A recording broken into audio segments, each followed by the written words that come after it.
Gracias a todos por escuchar. Tenemos aquí a Julia Napier. Gracias, Julia, por hacer tiempo para estar con nosotros hoy en este ratito.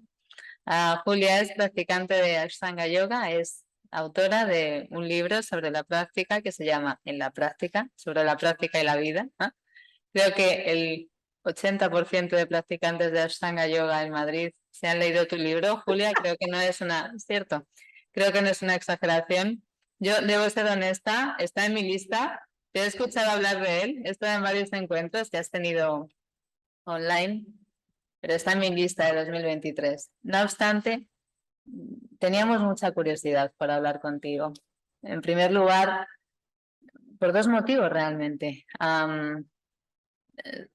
Sabemos que tu vinculación con Boulder, con la escuela y la rama de trabajo de Richard Freeman, Mary Taylor, y después también por haber realmente plasmado tus pensamientos y tus experiencias sobre la práctica y sobre la vida en español, porque no es algo usual, no es algo común en absoluto. Así que por eso realmente queríamos eh, tener la oportunidad de hablar contigo. Muchísimas gracias. Bueno, desde ya muchísimas gracias por la invitación. Como te decía, nuestra charla más informal, para mí no hay nada mejor que conocer a gente nueva y vincularme a través de estas prácticas, porque creo que nos convocan desde el mejor lugar, ¿no? Y nos deja muy predispuesto a intercambiar lo más valioso. Y bueno, me asombra lo que me decís de tantos lectores en España. Es para mí este libro que yo escribí a lo largo de muchos años, en su momento fueron pequeños ensayos que yo escribí pensando, bueno, nunca nadie va a leer esto fuera de mi círculo íntimo porque es demasiado raro, es demasiado extraño, y yo he sido escritora toda mi vida y hace muchos años practicante, para mí muchos años, un par de décadas de yoga, y tenía dos vidas, como una vida literaria y después una vida de practicante. Mm, Y simplemente un buen día, después de una experiencia que relato en el libro, pero una experiencia fuerte y personal, me vi como obligada a entender un poco más qué me había ocurrido. Entonces empecé a plasmar mi conocimiento en la práctica física, después mis investigaciones más por las tradiciones filosóficas del mm, yoga y donde se encuentran en la vida cotidiana, que para mí siempre es donde sucede todo realmente. mm, Así que bueno, después fue una experiencia tan gratificante y me sentí tan viva, tan vital en ese proceso de escritura que seguí, pero bueno, fue muy paulatino, fue muy como oblicuo el camino. Pero bueno, lo que encuentro, lo que siempre me dicen lectores y lectoras, es que se ven muy reflejados y reflejadas en estos ensayos que para mí eran muy raros, lo cual me lleva a la conclusión de que pasamos por las mismas experiencias. Y que lo que a veces hace falta simplemente es comprobar eso, de que mm, eh, somos todos especiales, pero no somos únicos, y que ese lugar común es muy precioso, como que no es un lugar común, es un lugar súper especial. Y bueno, que todo esto se haya producido en español, sí es curioso, porque yo soy norteamericana, viví, o sea, toda mi infancia, mi adolescencia en Estados Unidos, y después me enamoré de un argentino estando en la universidad en Estados Unidos, y lo seguí hasta Buenos Aires. Después me enamoré de Buenos Aires, fue como un doble enamoramiento. Y me quedé a pesar de todas las locuras de la Argentina. y del matrimonio. Mm. Eh, pero bueno, para mí como que ha sido el lugar donde me hice persona, diría, donde aprendí realmente lo que significa el vínculo. Que volviendo a tu mención de mis maestros, quienes son Richard Freeman y Mary Taylor, durante muchos años yo les escuché decir que el yoga es vínculo y trataba de entender qué significaba eso, pero en el fondo creo que no lo captaba. Me parece que es algo bastante profundo y misterioso para decir y para comprender.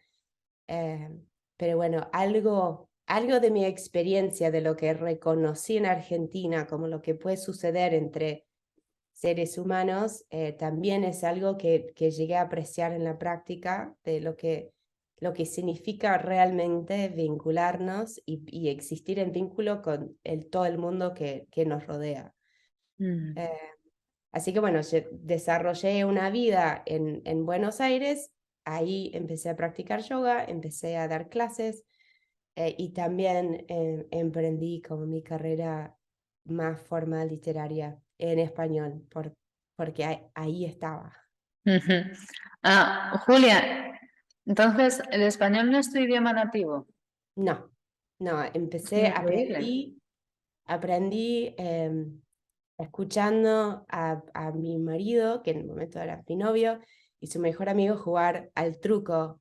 ¿Qué es el, ¿Qué es el truco? Es un juego de cartas. Em, y me quedaba dormida mientras ellos jugaban y charlaban y como que me entró por osmosis. Después En las obviamente horas de sueño.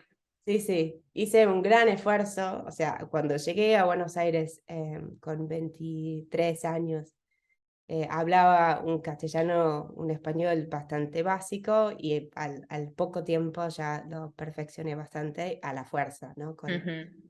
Hablando con muchos taxistas y... Esos son buenos. Cuando viví en Dublín, los taxistas también me enseñaron inglés, me acuerdo de Exacto. eso. Sobre Sí, todo sí, si sí. quieren hablar un poco. Tienes un español increíble. No, No bueno, muchas hubiera gracias. dicho nunca que no fuera tu primera lengua. Bueno, digo, el idioma, la lengua la expresión es lo que me apasiona. Entonces, para mí es como una aventura siempre. Mm, Eh, mm. pero bueno, sí, es poco común. Está fenomenal. No, ahí voy a contar un chiste, a lo mejor no te gusta, si no te gusta me disculpo, pero dicen, ¿cómo se llama la persona que habla solamente un idioma Un American. en América? Un americano. Por eso me llama la atención que tengas este español. Bueno, sí, siempre es para mí una señal de la teoría de las vidas previas que puede ser cierta, ¿no? Sí, es posible, es posible. Bueno, ahí lo tienes, desde luego. Julia, cuando hablamos y establecimos contacto, primero te envié una pequeña guía para esta charla, ¿no? Ah, aunque la vamos a mantener libre y abierta, simplemente para tener como un camino que seguir.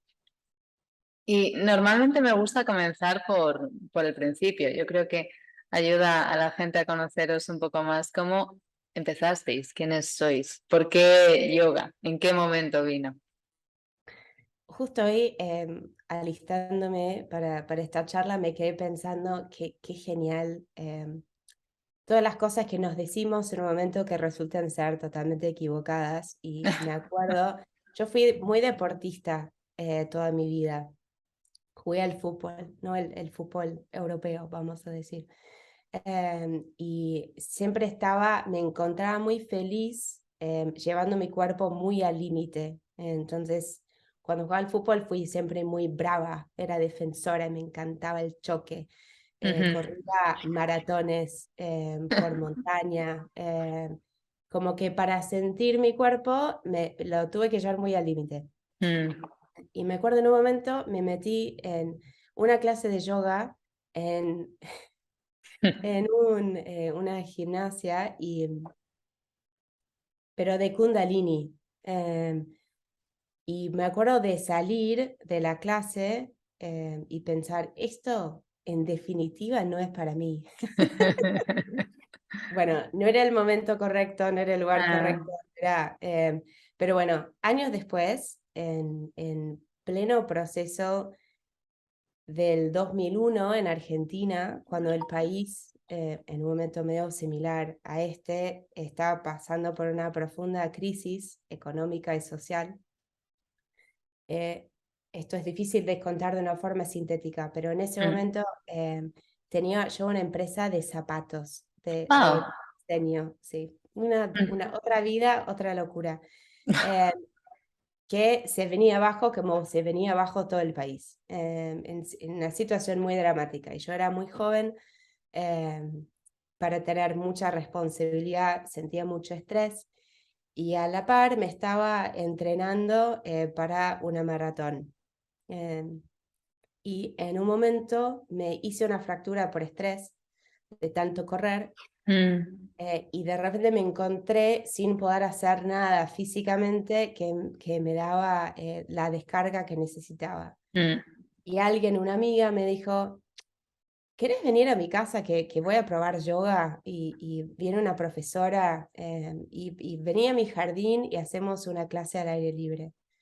Entonces, en ese momento estaba abierta para probar absolutamente todo, porque el mundo se caía a pedazos. Entonces, era un momento como de mucha libertad, porque total, las cosas iban a terminar mal. Y fui a esa clase y tuve una experiencia que fue como el enamoramiento, ¿no? Como que te convocan a una cita con alguien y dices, bueno, total, todos me caen mal, así que voy igual, nada malo puede pasar y te enamoras perdidamente. Y eso te gusta, muy bien. Sí. Entonces, así fue con la práctica y me acuerdo de cada momento de esa clase, que no de estas clases de un poco de jata, un poco de usar caños de bambú para masajearte, o sea, una cosa muy heterogénea. Tuve dos pensamientos que fueron, esto es imposible y quiero más. Y esto es increíble y quiero volver a hacer cada vez más de esto. Entonces, en ese momento, que la Argentina era un poco como el oeste salvaje, no era posible tener como una práctica continua establecida en el tiempo, así como el Yoga Sutra nos dice. Entonces, mi única forma de practicar de forma continua fue a través de un DVD que conseguí de Rodney Yee, que no sé si lo conoces, pero es un gran practicante, maestro norteamericano. Fue alumno de Iyengar, fue bailarín profesional y después como que armó un recorrido más de vinyasa, pero con muy buenos principios de alineación. Y bueno, sin saberlo, empecé a desarrollar un poco el método de la Ashtanga, en el que hacía la misma práctica todos los días. Hacía la misma práctica todos los días con este DVD de Rodney Yee. Y fue una experiencia totalmente personal. Sentí que había descubierto el oro, pero bueno, era privado, era mío. No supe nada de la tradición filosófica. No tenía un maestro en vivo, pero a la vez sentí todo lo que luego sentí en una situación, vamos a decir, más de linaje, más formal, en una sala con altares y fotos de maestros, etc. Pero bueno, fue así. Y ahí tuve la suerte en el camino de un día entrar en una clase de Ashtanga, una clase típica de principiante, una clase guiada de primera serie, que también dije, esto es una locura, me voy a morir, pero quiero más. Y bueno, y como muchos hacemos al revés, ¿no? Empezando en la práctica guiada, siendo guiadas durante muchos años, y después finalmente llegando a una clase Mysore, y en ese momento dije, wow, esto es increíble, esto realmente, he llegado como a la fuente, esa fue mi percepción. Lo que comentabas, Julia, de las clases guiadas. Me hace gracia porque hace un par de semanas o tres hablábamos con Ty Landrum Mm. y, y él también creo que comenzó en una clase guiada en algún momento y le decía, me pregunto, la gente que... Yo también empecé haciendo clases guiadas, pero recuerdo personas sin tener mucha experiencia se meten en una guiada de primera serie y le decía, me pregunto si son valientes o no saben en lo que se están metiendo. Y me dice, no saben en lo que se están metiendo. Claro que Ah, sí. Sí, sí, sí. Sí, no, yo me acuerdo en particular, creo que en Parsvottanasana, de pensar, es imposible que mis pies y la cadera y todas estas partes, ¿qué pretenden aquí? Pero bueno, mm. es, es así. Y luego a Maestro le ocurrió y conectaste. Sí, o sea, lo que sentí en la práctica Mysore fue este matrimonio increíble del silencio, ¿no? Mm, Em, y la práctica y cómo podía, empecé a sentir, esto tardé tiempo en identificarlo, pero sentí el aspecto contemplativo que me ocurría como escritora en el mm, silencio mm, del escritorio, lo vivía de repente en el cuerpo, moviéndome a través de la serie y también me conmovió profundamente esta experiencia de estar en una sala en silencio con otra gente, con, vamos a decir, perfectos desconocidos, ujú, pero de sentir algo, de sentir una suerte de unión con ellos, mm, que eso era una cosa que nunca me había pasado. Y como mm. una persona bastante introvertida de mi naturaleza, me resultó la forma perfecta para relacionarme con los demás. En grupo, en silencio, en el cuerpo, Ah, activamente, moviéndonos juntos, pero cada uno en su baile, ¿no? Como diríamos en mm. el español argentino. Hay algo de lo que has contado, me llama la atención, y hablabas en- del bagaje físico que traías en cuanto a actividad física, el enfoque que tenías. Y lo menciono porque creo que es algo que ocurre bastante. Y mi percepción, al menos, es que el practicante de Ashtanga tiene como esta motivación, ¿no? Y venimos, al menos yo estoy en ese grupo. Muchas de nosotros venimos de actividades de mucho impacto, de machaque de cuerpo, etcétera, y luego vemos esta práctica y nos encanta, pero tenemos que reaprender. Sí, para mí es muy interesante porque lo que yo aprendí en ese momento cuando dejé, o sea, dejé de correr porque me había roto el pie, Mm. empecé a practicar yoga, nunca más corrí. O sea, nunca más fue una revelación tal que yo podía estar en mi cuerpo y sentir plena presencia en mi cuerpo sin llevarme al límite total. Mm, Fue una revelación absoluta para mí. Después, por supuesto, como es el Ashtanga, y creo que por eso también nos atrae, volví a cometer todos los mismos errores, vamos a decir. Y en un momento me volví a lesionar intensamente, justo en realidad, o sea, no practicando, no me lesioné por Thai, pero lo había traído a Thai Landrum a Buenos Aires, que nos conocíamos de Boulder, mm, y estaba asistiendo en un gran seminario que yo había organizado y estaba haciendo mi práctica de 2 horas por día y corriendo detrás de 2 niños. mm, eh, y un buen día haciendo la asistencia en Supta Vajrasana, una cosa que había hecho 1 millón de veces, se me desgarró por completo mi glúteo medio. Oh, Y fue una mega lesión que tardé mucho tiempo o que se tardó mucho tiempo en sanar. mm, Pero bueno, fue una vez más que creo que está esta mala interpretación de nuestra práctica, de que solamente hace falta practicar más, que la práctica mm, viste que el práctica y todo vendrá, significa Mm, que si haces la práctica todo se resuelve. mm, Eh, y creo que estoy muy profundamente agradecida a Richard Freeman y a Mary Taylor mm, por siempre dar otra perspectiva mm, y que ir al 1000% en búsqueda de, creo que a veces cuando nos metemos tan intensamente en asana y buscamos siempre posturas más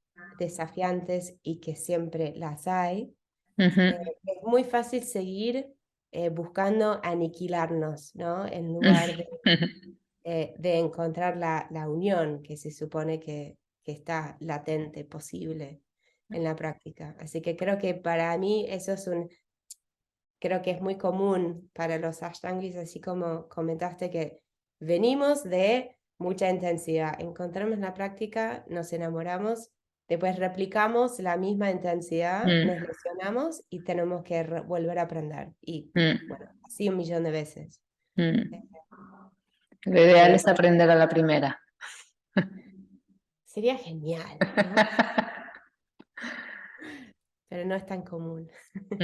Es cierto. Am, Julia, creo que estabas a punto de decir algo.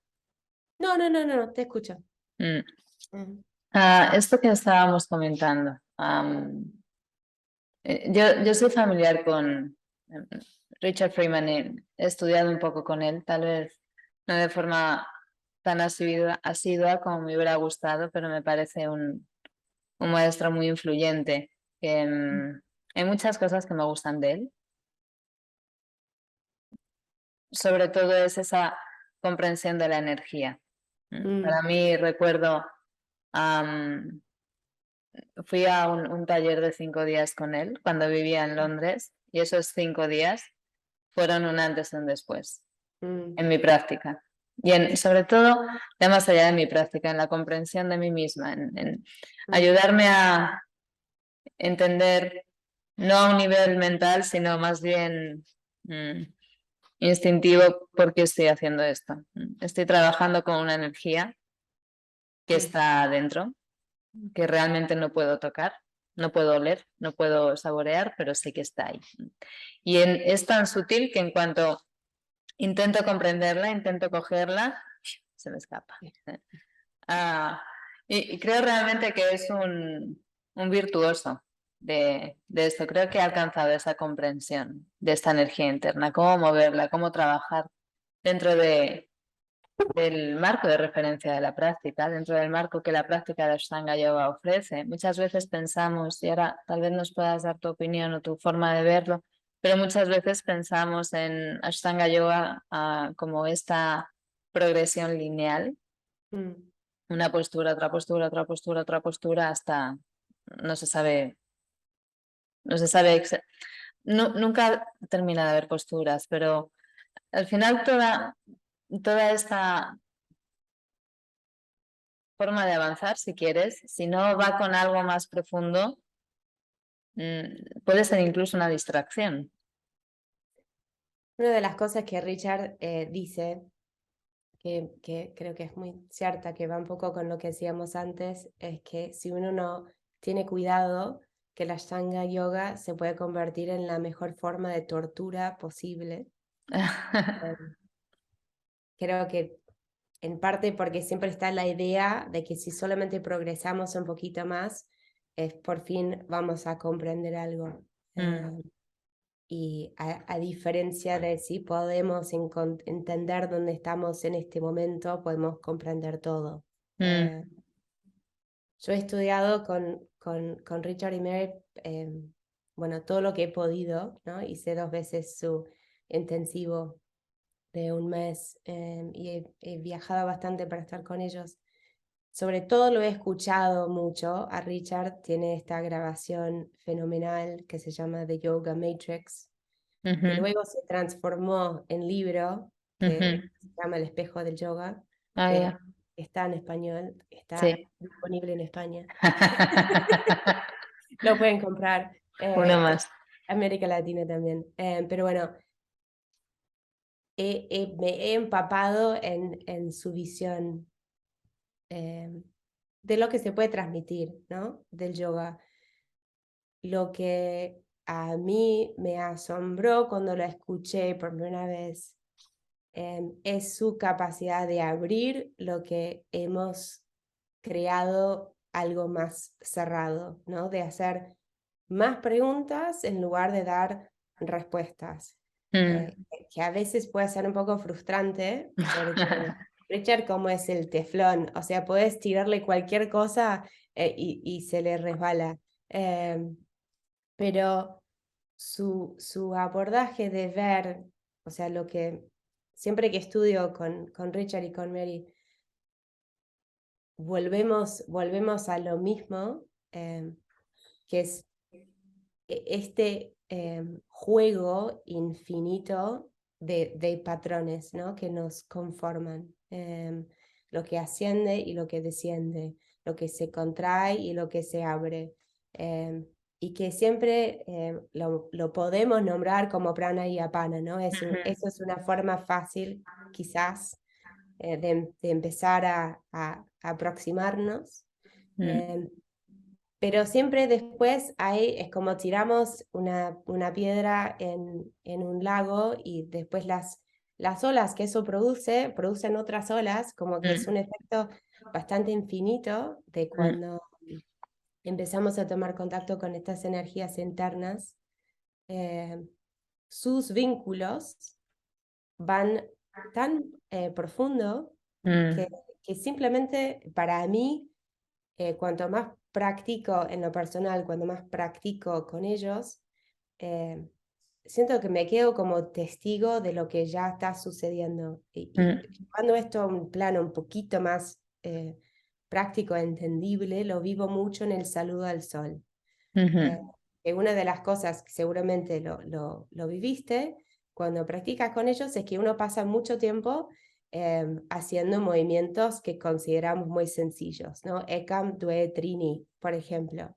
De repente nos pasamos 20 minutos haciendo Ekam Due Trini y los ashtangis empiezan a ponerse locos porque ya quieren llegar a otra cosa y quieren hacer torsiones y lucirse, pero de ver todo lo que está presente en los movimientos tan sencillos como elevar los brazos arriba de la cabeza, que es un mundo entero, qué está pasando con los pies, qué está pasando en el suelo pélvico, cuál es el vínculo entre el pecho, ¿no? y la pelvis.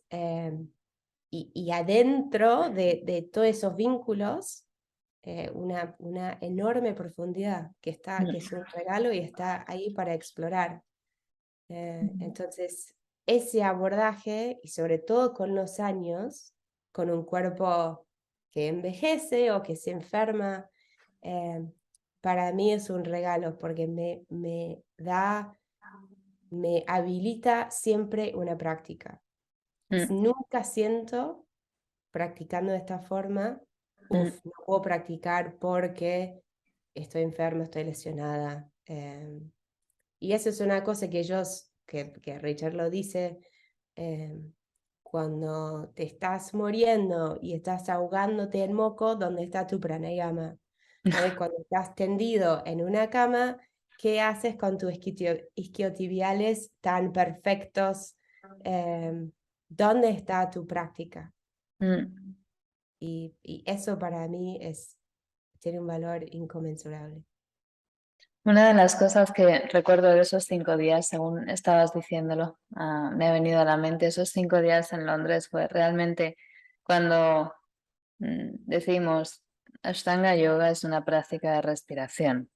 Parece que lo decimos como un mantra, pero realmente no lo comprendemos porque es algo que debes experimentar. Mi experiencia fue que Richard tiene esa comprensión de cómo la respiración te mueve desde dentro. No te mueves y respiras, te estás moviendo porque respiras. Y eso es lo que realmente da un vuelco a la práctica. Sí, la primera vez que practiqué físicamente con ellos, me fui a la Ashtanga Yoga Confluence, que fue como La hacían en San Diego, ¿sí? Sí, mundial de Ashtangis en California, una mm, cosa muy genial. Y todos los días había una guiada o una práctica Mysore, entonces podías elegir. Entonces el primer día Richard daba una clase guiada para unas 300 personas en una sala de conferencia de baile en un hotel. mm. Y bueno, todos así súper expectantes y Richard arriba de un escenario con sus brazos todos largos y lánguidos. Y finalmente todo el mundo se calla y él nos dice, vamos a hacer un ejercicio de respiración para referirse a toda la primera serie. Mm. Mm, Y fue muy genial porque obviamente lo dijo muy en serio, lo dijo un poco en chiste. mm, Todo el mundo, por solo verlo de esa forma, toda la sala se cambió. mm, Y a todos se nos fue esa cosa de estoy practicando con Richard Freeman y todos los demás van a ser mejores que yo mm. y de repente estábamos ahí solo para respirar. Y bueno, ese cambio de conciencia obviamente lo podemos aplicar en cada momento, lo podemos olvidar en cada momento, pero siempre está ahí. Pienso mucho, yo la adoro a Sharon Salzberg, que no sé si la conoces, pero No la conozco. es una gran maestra de lo que ¿no? se llama mindfulness, ¿no? En estos Ujú, días, pero ella fue parte de la primer camada de norteamericanos que se fueron a la India, tuvieron grandes experiencias con grandes maestros budistas, volvieron a Estados Unidos y armaron lo que se llamaba el Insight Meditation Center, que eran ujú. Sharon, Jack Cornfield, Joseph Goldstein, bueno, Ok. eran ese Ujú, grupito. Pero bueno, lo que ella siempre dice cuando guía una meditación es que el momento mágico es cuando te olvidaste y después regresás a tu respiración o regresás a tu foco. mm, Eh, entonces yo eso lo pienso mucho porque creo que como solemos ser como ashtangis hiperexigentes, que es muy bueno no castigarnos mm, cuando se nos va, ¿no? Cuando nos ujú. olvidamos de estas cosas, pero que siempre está la posibilidad de volver. Mm, Y además de eso, algo importante en esta práctica, hay una idea que se me acaba de ir de la cabeza, pero me está viniendo otra. Espero que la anterior me vuelva. Lo importante de esta práctica es la sostenibilidad, hacerla sostenible, encontrar el balance, ¿no? Ese punto intermedio ideal entre sentir que estás trabajando y que no te estás dejando llevar por perezas, falta de disciplina, por dudas, miedos, etcétera, pero también comprender que mañana debes practicar otra vez y al mm, día siguiente eso va a ocurrir de nuevo. Si quieres mantener ese compromiso diario, la sostenibilidad es importante. Es cómo gestionas tu energía en el mm. momento, de principio a fin, y luego a lo largo de, digamos, la semana de práctica. Sí, bueno, ese es un tema fascinante, creo, y para mí, yo hace, sí, creo que hice la cuenta el otro día, hace 7 años que practico sola en casa. Mm, Em, y la verdad es que he vivido como, soy una persona muy disciplinada, cómo ha sido posible, aún para mí, caer en así en momentos de achanchamiento total mm, y cómo hace falta siempre, así como con la respiración mediante una práctica, seguir observando y conociéndonos momento a momento. Bueno, hoy di todo, hoy me achanché. ¿Qué excusa me inventé hoy? Creo mm, que realmente esa observación es fascinante y mm, siempre es combustible. para aprender un poquito más, porque creo que es bastante fácil esconderse en una disciplina excesiva, porque total, uno no puede pensar demasiado, Mm, estás haciendo Karandavasana 5 veces, pero también estar atentos a, a la pereza, que creo que siempre es un poco de... Richard habla de miedo al yoga, ¿no? Como la gente tiene miedo de realmente experimentar lo que nos ofrece la práctica. mm, Pero bueno, es siempre un poco y reevaluar y volver a sincerarnos. Y para mí también la práctica en casa no me deja esconderme, no me permite. mm, Decisión que tome es mía. ujú, exactamente. Una de las, yo también llevo posiblemente unos 7 años practicando principalmente sola, posiblemente como tú. Am, Cuando estás en una sala, yo vengo de la sala de Hamish Henry en Londres, Mm, es un profesor fascinante, sí, sí, diferente a Richard, es otro estilo, sí, sí. pero es también una de estas personas que tiene esa presencia en la sala, crea esas comunidades tan, o tan arraigadas, ¿no? Sí, Gente de todo el mundo va a verlos por, bueno, por sí, sí, motivos sí. claros. Pero es tan sencillo. No Mm, siempre es sencillo, pero es mucho más sencillo ir y practicar y saber que Hamish, en mi caso, o Richard, en el tuyo, está ahí. Am, y si no, tu compañero de la esterilla de al lado está y te estás nutriendo de la energía del conjunto. Es como cuando haces una meditación en grupo y luego te sientas en tu casa a meditar tú solo. sí.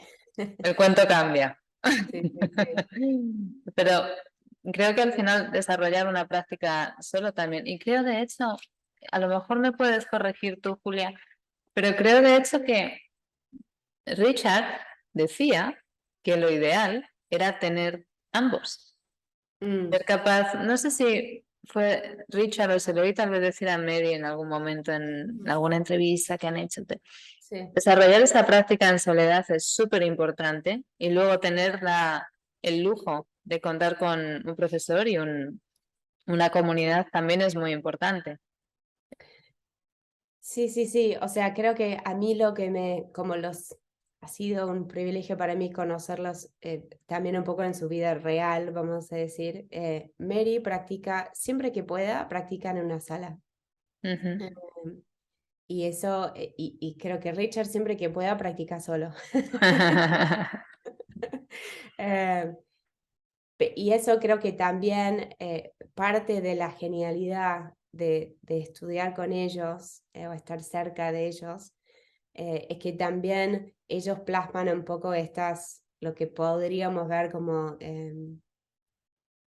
opuestos o dualidades o pulsaciones, ¿no? De que Ujú, Richard es más abstracto y Mary es más concreta. ujú, Y por ejemplo, Mary, creo que mucha gente llega solo por Richard y piensan que, bueno, que Mary anda por ahí y después se enamoran de ella y sobre todo el compromiso que ella tiene muy fuerte con los alumnos y muy fuerte con la vida cotidiana, con las cosas que suceden en el momento, con la necesidad mm, inmediata que mm, se presenta.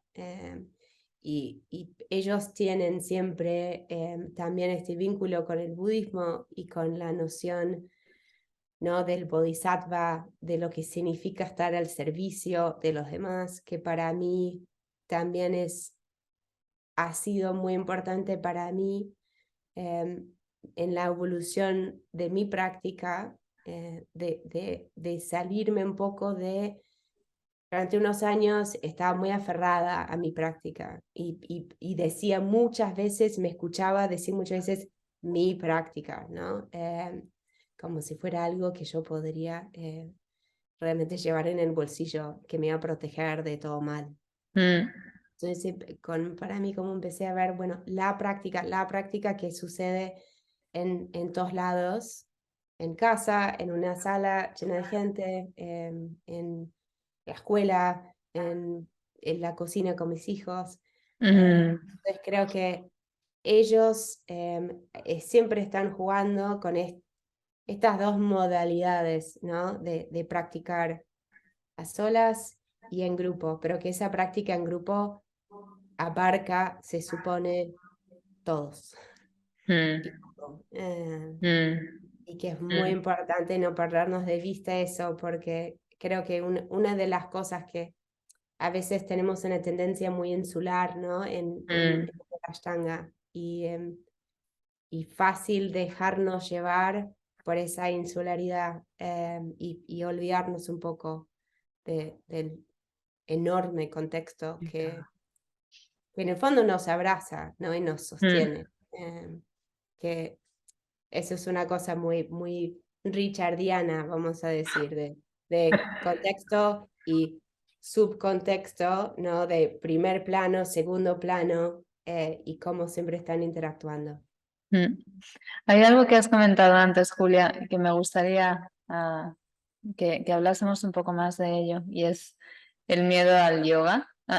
Y es cierto, y además algo que has comentado antes aún me ha venido a la mente, es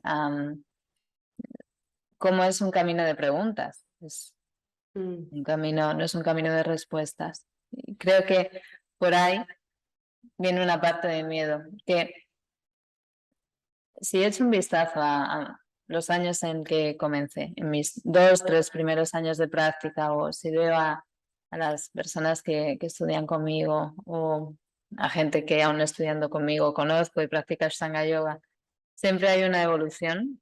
Al principio vienes de lo que quiera que sea, cualquier disciplina física, y la empiezas a aplicar a la Ashtanga Yoga. Entonces creas tu propio drama, normalmente físico, pero luego empiezas a cuestionarte cosas a un nivel, pero ese es solo el principio. La puerta que te puede abrir una molestia, una lesión, en el peor de los casos, es solamente el principio, porque luego empiezas realmente a... Creo de hecho que te escuché en un encuentro en redes sociales que hiciste con un grupo de alumnos. Hablabais de, bueno, de una postura que todo el mundo habla de ella, Kapotasana. Pero es un ejemplo, todo tiene fama, pues, bien merecida, pero porque te hace cuestionarte muchas cosas en cuanto a ansiedades, en cuanto a miedos, resistencias, a falta de fe, duda, falta de voluntad de fe en la vida, ¿no? Entonces, creo que es bastante profunda, y lo comento en las charlas que hemos tenido, lo he comentado varias veces, no es parte de la propaganda del yoga. Cuando no es yoga propaganda, no te dicen, Ven a vas a yoga, cuestionártelo todo, morite de miedo. te vas a morir de miedo. Nadie te dice eso, todo el mundo te dice que vas a estar mejor, Sí. pero a veces no es la realidad. A veces pasas por... Tienes que enfrentarte, o eres consciente, tomas conciencia con las sombras dentro de ti que también existen, y que es algo que en Occidente nos empeñamos en no mirar. Bueno, yo creo que, bueno, es otro de estos procesos, creo que nos pasa a todos si nos damos la oportunidad de permanecer y de pasar ese momento, ¿no? O sea, creo que Richard lo dice así bastante, que comúnmente la gente llega a la práctica, tiene un breve enamoramiento y después se descubre. Y en ese momento, cuando de repente escucha todos sus pensamientos, empiezan a aflorar todos los miedos, dice, esto me está haciendo mal, esto no es para mí. Ajá. Y se va corriendo. Así es. Pero bueno, que ese justamente es el momento para acabar más hondo, ¿no? Y al cavar más hondo, siempre llegamos al profundo alivio de enfrentarnos con ciertas verdades. O sea, no diría con la verdad porque es demasiado complejo, pero creo que y para algunas personas están las invertidas, ¿no? Que son el cuco absoluto, ¿no? Que despierta un miedo yo lo he visto mucho con alumnas, sobre todo mujeres, una cosa como muy primordial, que bueno, yo no puedo hacer esto, simplemente esto no es para mí. Pero bueno, y ahí creo que el rol de quien está en la sala, ¿no? De quien ocupa el lugar de instructor o maestro o maestra, siento que no hay un buen nombre para lo que hacemos en una sala maestra, si somos guía, pero aquella persona que ocupa ese rol. Si esa persona acompaña con amor, con un poquito de, no firmeza, pero así como somos con los niños, ¿no? Que no vamos a decir que sí a todo, vamos a decir en un momento, tú puedes, y dar un pequeño empujón, que de repente la alumna tiene la experiencia de poder y de ver cómo los miedos por un lado se caen, y que nace una cosa nueva, una cosa que no había conocido como persona, pero que hay que atravesar ese momento. Sí, Kapotasana es una postura así infame, que siempre, yo tenía una amiga que le decía Voldemort Asana, Voldemort. y No era llegaba a falta de razón. Kapotasana y lloraba, y tenía que frenar la práctica, y le duró mucho tiempo. Y después un buen día se convirtió en una postura más. Pero en ese le dio como una especie de ambiente para vivir cosas que obviamente tenía guardadas. Yo en este momento trabajo bastante o estamos traduciendo el libro de un psiquiatra budista que se llama Mark Epstein. Tiene su libro reciente, El Zen de la terapia. Estamos terminando. The Él Silence Therapy. tiene muchos libros traducidos, son Al todos español. maravillosos, traducidos al español. Pero él conoció el budismo antes de conocer la psicología. Entonces, siempre vio desde ya la psiquiatría y la psicología moderna desde un lente tenido por ideas budistas. Él compara mucho las ideas del psicólogo Winnicott, inglés, que habla de la madre suficientemente buena, y la práctica de meditación. Y que lo que estamos haciendo en ambos espacios es crear un ambiente que sostiene y cuida sin intervenir demasiado y sin que quien nos cuida nos abandone. Entonces, se habla, en inglés se llama el holding environment, ¿no? Con un ambiente que nos sostiene. Y para mí, una sala Mysore es un ejemplo perfecto y maravilloso de un ambiente que nos sostiene, pero que nos permite atravesar muchísimas emociones, así como tiene que atravesar un niño en su desarrollo, o un practicante que se sienta en una sesión de Vipassana y escucha el desfile de ideas, y logramos permanecer ahí, sin sin que alguien nos venga a salvar o sin que nos dejen así desolados y solos. Y yo creo que para mí la postura por excelencia, donde podemos sentir esta práctica más que las más vistosas, es en Shavasana, ¿no? Es en el descanso, que es donde realmente quedamos abiertos, vulnerables, y ya no hay nada para distraernos, ¿no? No hay ningún foco, no hay trishti, no hay banda, y que en mi experiencia el mayor miedo que he podido sentir al yoga, si vamos a decir, me ocurre ahí, cuando realmente me tengo que entregar.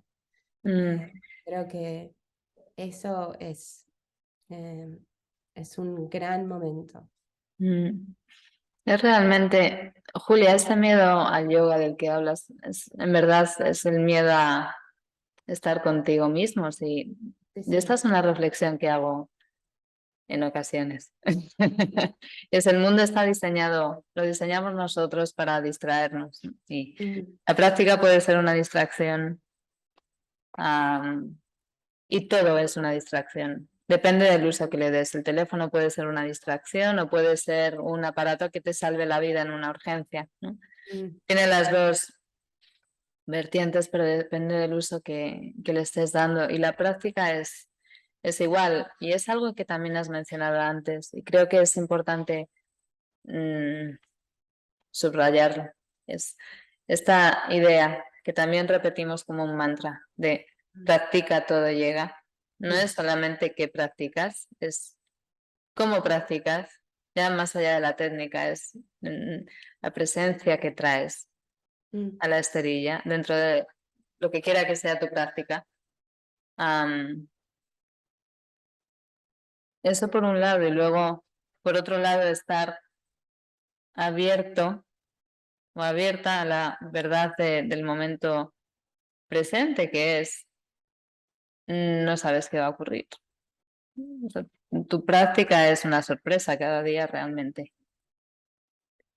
Sí, y creo que el todo que llega es mucho, ¿no? O sea, la vida realmente nos ofrece muchas delicias y muchos desafíos.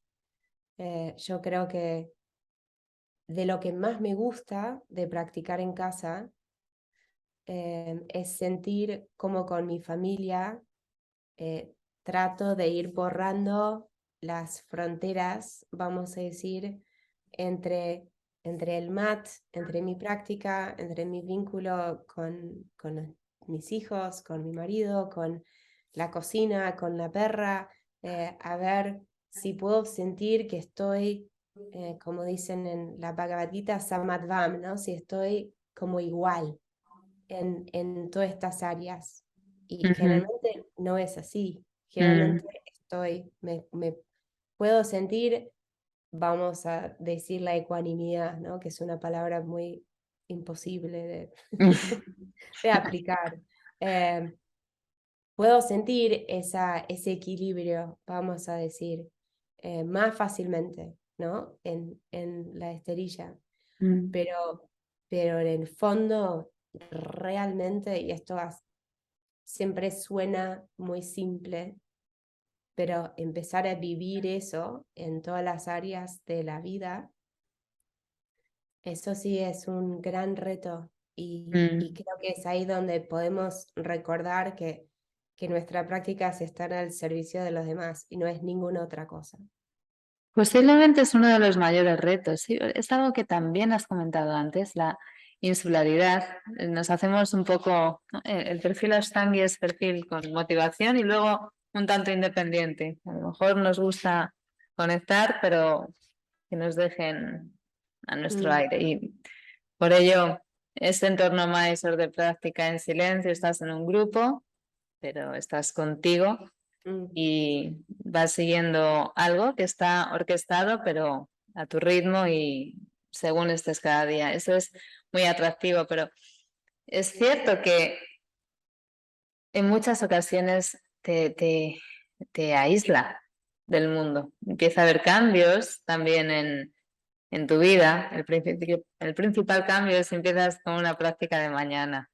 Ya te vas pronto a la cama, ya empiezas a pensar cuando cenas, cada vez empiezas a cenar menos, los planes sociales cambian, la gente a tu alrededor empieza a no reconocerte en muchas ocasiones y hay una crisis real, una crisis existencial de qué me está pasando. Es como si tu vida cotidiana se desmoronase porque tú has cambiado, has abierto una puerta que ya no puedes cerrar. Algo se abre aquí y o te quedas estancado o continúas, pero no hay marcha atrás.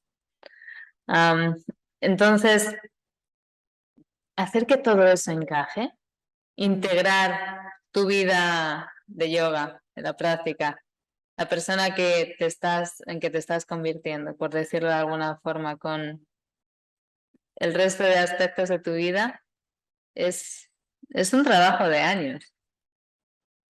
Sí, creo que la pandemia me produjo un cambio muy profundo en mi visión de todos esos temas, Mm, porque, porque de repente todas las distracciones justamente habituales no estaban más, ¿no? mm, Y toda mi actividad se centró en estar en casa.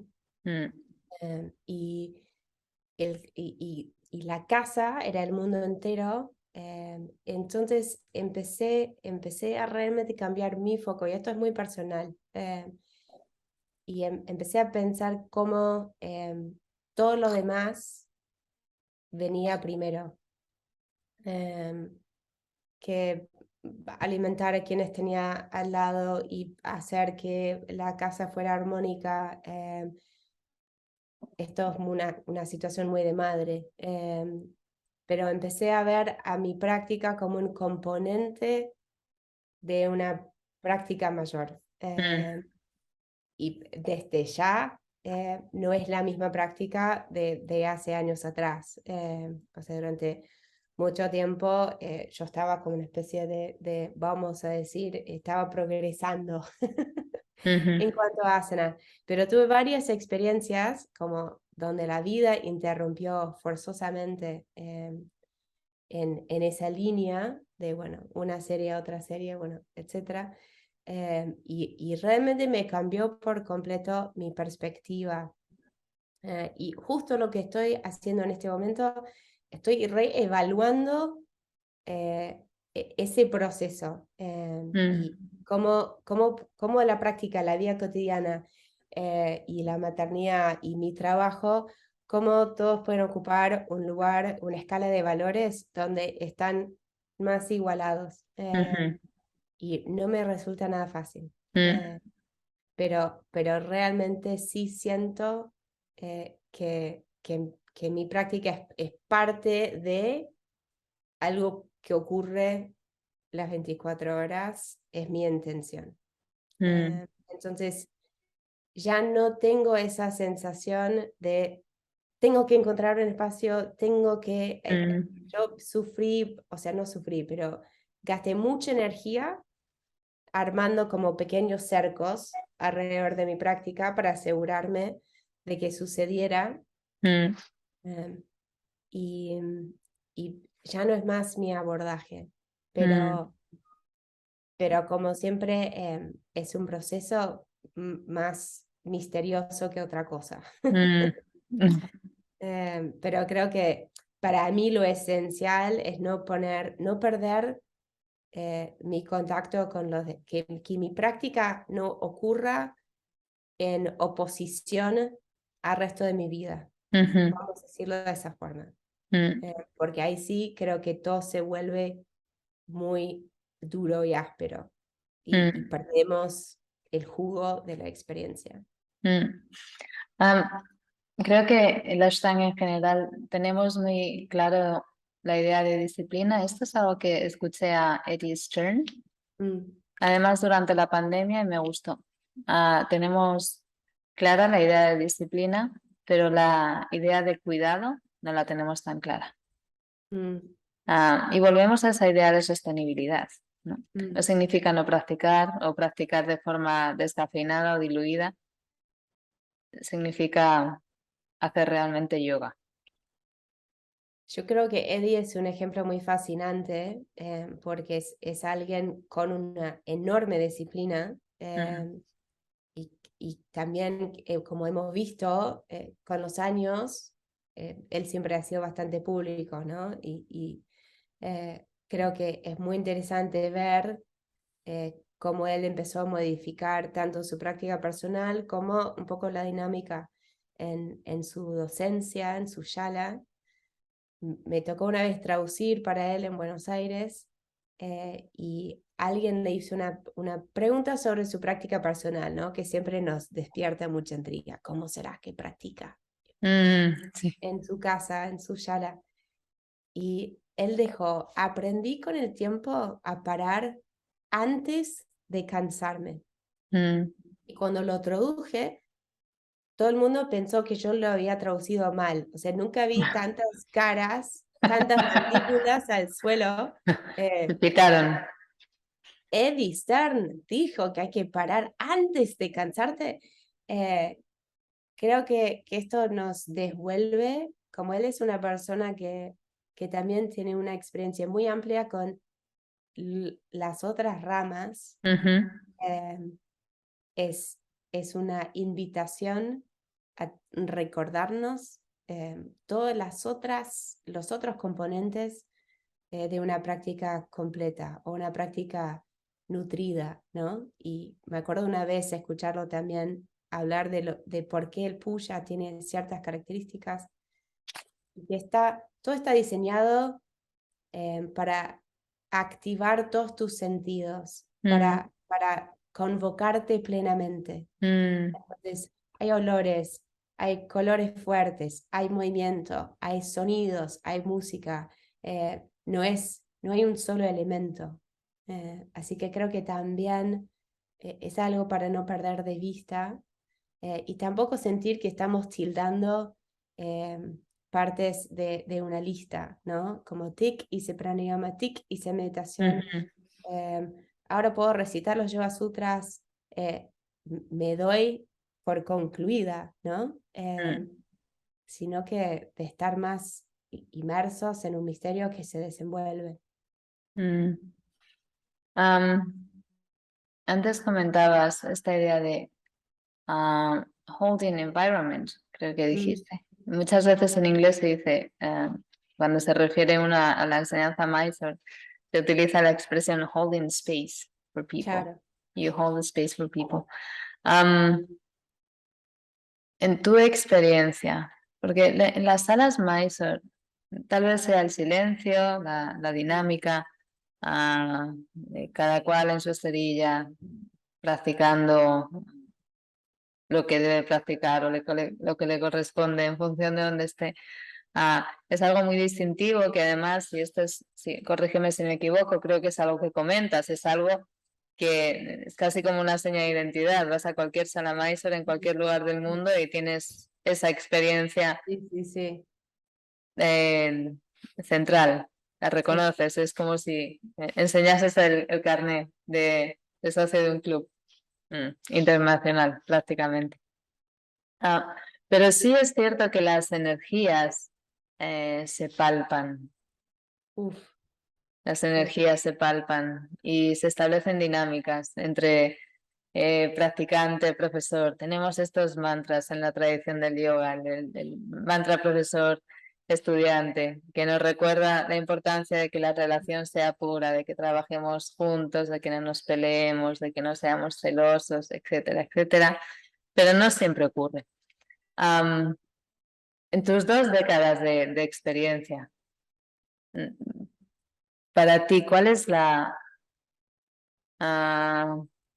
no sé si preguntarte cuál es la forma, pero ¿qué consideras importante para mantener el espacio limpio, el Ah, trabajo limpio, que el intercambio sea puro entre profesor, estudiante y otros practicantes, que la comunidad sea limpia y que realmente la gente crezca y se desarrolle?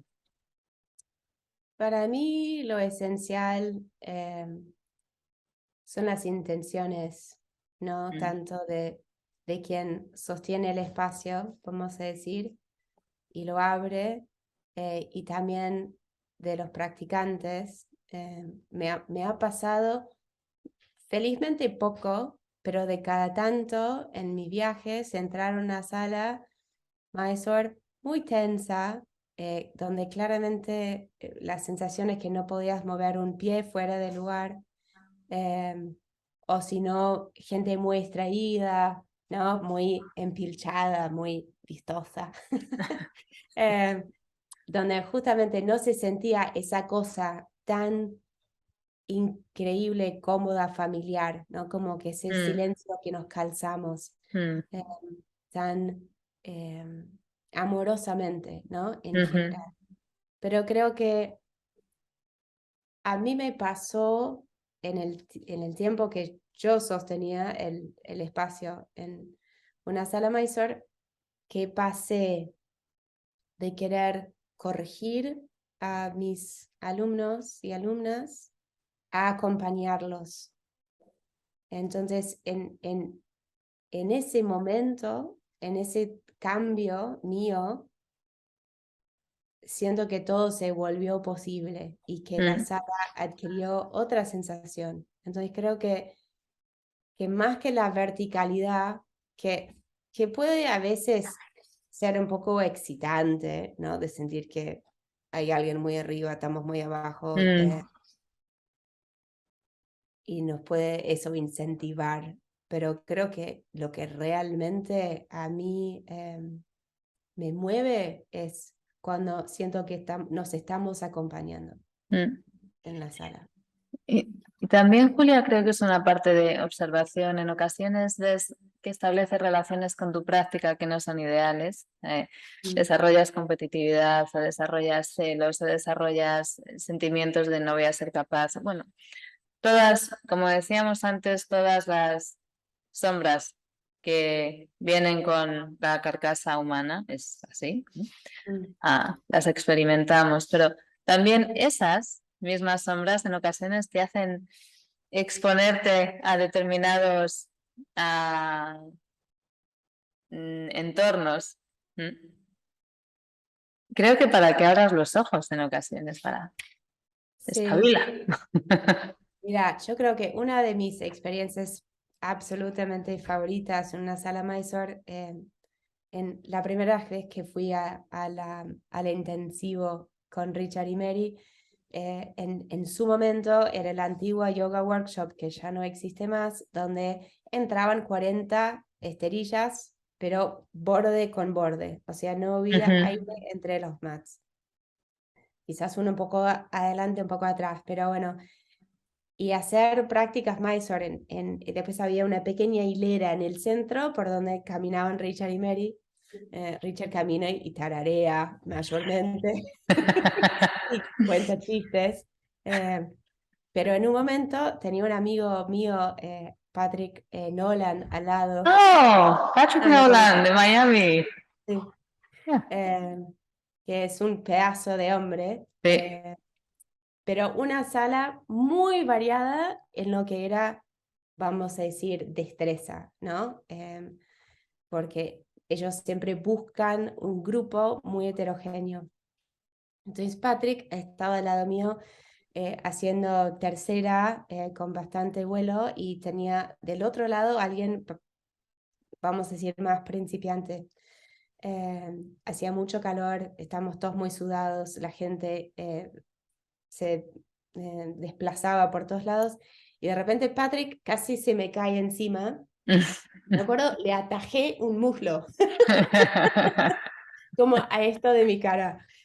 Pero fue tan linda la sensación como de sostenerlo, ¿no? De sentir que estamos, era todo ya un poco cómico, pero todos haciendo un gran esfuerzo y a la vez cuidándonos.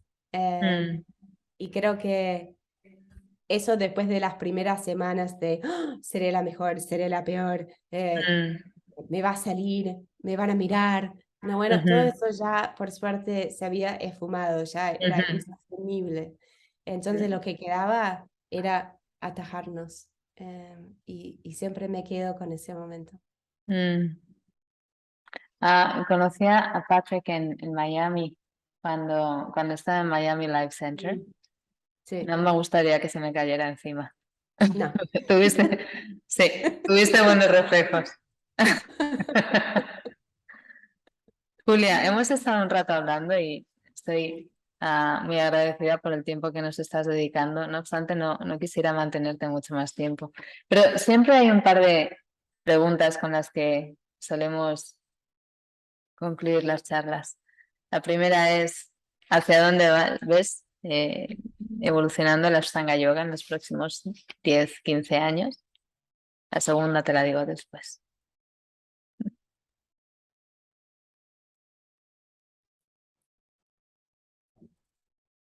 Ya estamos. Se cortó un ¿Ah, sí? poquito. Ok, Sí. sí, perdón. ¿Cogiste mi primera pregunta? Sí, no, no escuché ¿No? nada. Ok. Se congeló. Ah, la evolución del método, evolución de la Ashtanga Yoga. ¿Cómo la ves en los siguientes 10, 15 años? En cuanto a Mm, práctica, en cuanto a enseñanza, saca la bola de cristal. qué pregunta. Mira, creo que estamos en un momento muy interesante para toda la comunidad global de yoga, sea de Ashtanga, Iyengar, el método que sea, porque como la primer camada importante de quienes consideramos como maestros, Ujú, ¿no? Pattabhi Jois, Iyengar, Indra Devi, Desi Kachar, ujú, mucha de esa gente ya no está más físicamente con nosotros. Y ujú, obviamente hay grandes discípulos, y obviamente Sharat lleva físicamente el linaje y con la bendición de su familia, así como Sarasvati, pero creo que estamos en un territorio nuevo, mm, ¿no? Donde afloran estas preguntas de cómo seguimos mm, y de qué significa el parampara y cómo Occidente e India mayormente van a colaborar juntos mm, para seguir cuidando estas tradiciones ujú, que son milenarias, pero que ya conviven con un contexto radicalmente diferente ujú, eh, de su origen, ¿no? mm, Hay una metáfora tibetana que qué es lo que pasa cuando a la manteca, cuando le sacas un pelo de jack de la manteca, ¿no? Como queda una línea, ujú. que aparentemente quedan muchos pelos de jack en la manteca cuando la hacen. Eh, pero estamos ya en un mundo donde es totalmente normal que haya un centro de yoga en todos lados. Ujú, Padres viven en una pequeña comunidad arriba en una montaña en Carolina del Norte y hay un centro de yoga arriba de su pequeña montaña. ujú, Entonces, creo que lo que espero es que haya una conversación cada vez más abierta, cada vez más generosa entre todos hacia cómo evolucionamos para el bien de todos. Y me siento cierta esperanza, siento que hay menos tribalismo ujú, en la comunidad del yoga, siento que hay menos peleas, ujú. o al menos será que escucho menos, que presto menos atención Presta a menos eso. atención. Pero me da la sensación de que estamos más orientados hacia el bien común y menos hacia el estrellato personal. Mm, Esa es mi sensación y es mi esperanza. mm. Hay algo que Hamish dice en un libro que escribió, se llama Mm. Yoga Dharma, y que yo traduje al castellano. Hay otro libro en castellano, una más para la Bien. librería, para la biblioteca. Y decía, muchas veces nos obsesionamos con las cosas que nos diferencian, precisamente Mm, hablando de tribalismos en el yoga. Nos mm. obsesionamos con lo que nos diferencia en lugar de ver lo que tenemos en común. Al final, yoga es yoga. Es como mm, vuelves a esa unión primero contigo. ¿Mm? Sí, esto quizás es muy tirado de los pelos, pero lo veo un poco reflejado en que el foco de estudio, no, que ya no estamos solamente enfocados en el Yoga Sutra, pero que la gente está leyendo bastante la Bhagavad Gita, Mm, ¿no? Como que el camino del yogi a Zeta quizás es menos atractivo para la mm, vida moderna ujú, y la idea del yoga en acción ujú, nos resulta más relevante. Lo veo un poco por ahí. mm. El yoga en acción en pleno campo de batalla. Exacto. No está mal. Ah, Julia, si hay algo que las personas que nos escuchan, si hay algo que te gustaría que se quedasen, una cosa de esta casi hora y media, ¿qué Ay, sería? qué lío. Bueno, creo que me considero creo que mucha gente lo dice, pero es una cosa que siento profundamente, que con el tiempo me siento cada vez más principiante, alumna, que me siento en una etapa de gran exploración de estas tradiciones y que me resulta como tierno y casi absurdo que en un momento pensé que podría aprender el yoga, ¿no? Pensé que eso era posible, que podía eh, quedarme con un cuerpo de conocimiento y considerarme instruida. Mm, Creo que en un momento tuve como esa meta de, bueno, voy a leer todos estos libros y voy a ir a todos estos seminarios y después voy a saber. Y que realmente me encuentro como atónita ante mi ignorancia. Pero bueno, con esa sensación feliz de que hay tanto, tanto, tanto para seguir explorando. Y que ha sido mi gran privilegio unir mi trabajo literario y mi trabajo o mi camino como practicante y que por ahí sigo. Muchas gracias, Julia. No, por favor. ¿Quién decía solo sé que no sé nada? Uno de los filósofos griegos, ¿quién era? ¿Sócrates? Ah, seguramente. Eso es parte de mi ignorancia. Solo sé que no sé nada.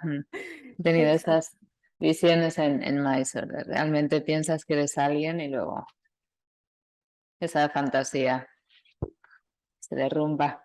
Sí, sí, bueno, que hay ¿no? un mar de conocimiento para zambullirnos ahí. Me están soplando, era Sócrates. Ah, ¡Eh! bueno, muy bien. Súper. Julia, ha sido un placer hablar contigo. Muchas gracias por No, lo dedicarnos mismo este digo. tiempo. Ah, la verdad es que me ha encantado hablar también en español y estoy tan sorprendida de que tengas este español, siendo, bueno, independientemente de donde seas, obviamente, pero siempre ver a alguien que es bilingüe, me causa muchísima admiración. Así que muchas gracias, Julia. Bueno, muchas gracias. Para mí, nada, como la práctica es, y el español, nada, son idiomas, son lenguas más, ¿no? Que nos ayudan a conocernos. Exactamente. Estaremos en contacto, Julia. Y por favor. Voy a parar, ¿sí? Ya está.